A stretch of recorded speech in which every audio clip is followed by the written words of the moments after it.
guys, welcome back to our channel Anjali Food Ado. So ee roju mana channel lo vlog vachesi కోయంబత్తూరులో ఉన్న ఒక మంచి టెంపుల్ని అయితే మీ అందరికీ షేర్ చేస్తున్నాను. అండ్ గుంటూరు నుంచి కోయంబత్తూరుకి మనకి డైలీ ట్రైన్స్ అనేది అవైలబుల్గా ఉంటాయి.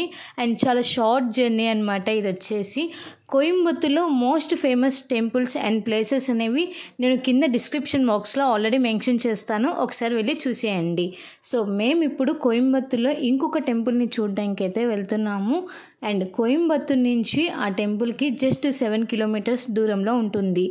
అదే ఆ టెంపుల్ ఏంటి అనేది నేను డీటెయిల్గా అయితే మీ అందరికీ ఎక్స్ప్లెయిన్ చేస్తాను. ఫస్ట్ కోయంబత్తూరు అనగానే మనందరికీ గుర్తుకొచ్చేసి ఆదియోగి స్టాచ్యూ. ఆదియోగి స్టాచ్యూ దగ్గరికి ఎలా వెళ్ళాలి ఏంటి అనేది నేను డీటెయిల్గా ప్రీవియస్ వీడియోస్లో అయితే ఎక్స్ప్లెయిన్ చేశాను, ఒకసారి వెళ్ళి చెక్ చేయండి. సో ఇప్పుడు మేము వచ్చేసి కోయంబత్తూరులో ఉన్న 7 కిలోమీటర్స్ దూరంలో ఈ టెంపుల్ అనేది ఉంటుంది.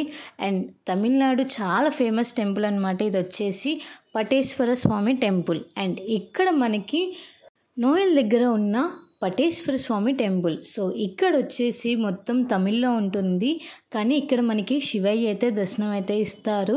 అండ్ శివుడు వివిధ రకాల అవతారాలతో ఉంటారు కదండి. సో ఇక్కడ కూడా శివయ్య ఒక అవతారంలో అయితే మనకి దర్శనం అయితే ఇస్తారనమాట.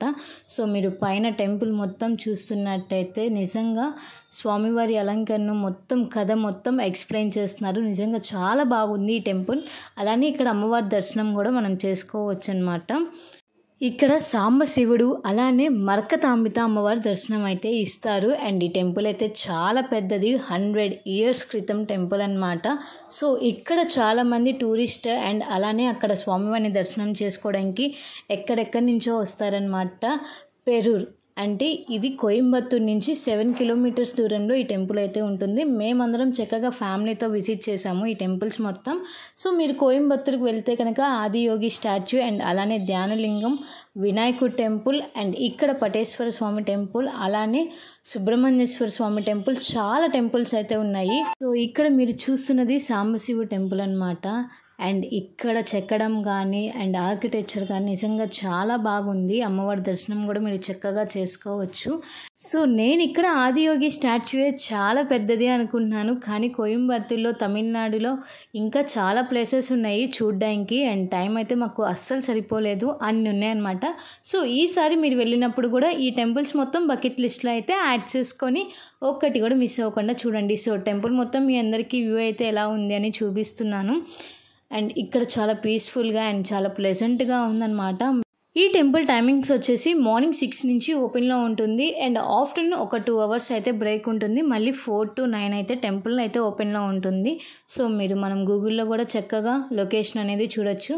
అండ్ మేము చూస్తున్నాం కదండి, టెంపుల్స్ మొత్తం చూడడానికి వెళ్తున్నాము. ఇక్కడ చిన్న చిన్న టెంపుల్స్ కూడా చాలా ఉన్నాయి. అండ్ మీరు కనుక వెళ్ళుంటే కింద కామెంట్ సెక్షన్లో అయితే కామెంట్ చేయండి. నేనైతే ఫస్ట్ టైం అయితే విజిట్ చేస్తున్నాను, అది కూడా కోయంబత్తూరు ప్లేసెస్. ఇంకా ఫైనల్గా మేము వచ్చేసి టెంపుల్స్ మొత్తం అయిపోయినాయి. సో మా కోయంబత్తూరు జర్నీ కూడా 2 days అయితే ఫినిష్ అయిపోయి ఇంకా రిటర్న్ టు గుంటూరు అనమాట. సో ఇంకా కోయంబత్తూరులో ఏమేమి ప్లేసెస్ చూడాలో నాకు కింద కామెంట్ సెక్షన్లో అయితే కామెంట్ చేయండి. మేమైతే 2 days అయితే కోయంబత్తూరులో అయితే స్టే చేసాం. ఇంకా ట్రైన్ జర్నీ అయితే ఇంకా మామూలుగా ఉండదు. ఆ గ్రీనరీతో ఆ నేచర్తో చాలా బాగుంటుంది కదండి. సో మీరు కూడా తప్పకుండా విజిట్ చేయండి ఈసారి అటు సైడ్ వెళ్ళినప్పుడు. అండ్ ఏమైనా డీటెయిల్స్ కావాలంటే నన్ను కింద కామెంట్ సెక్షన్లో అయితే తప్పకుండా అయితే అడగండి, నేను మీ అందరికీ డీటెయిల్స్ అనేవి షేర్ చేస్తాను.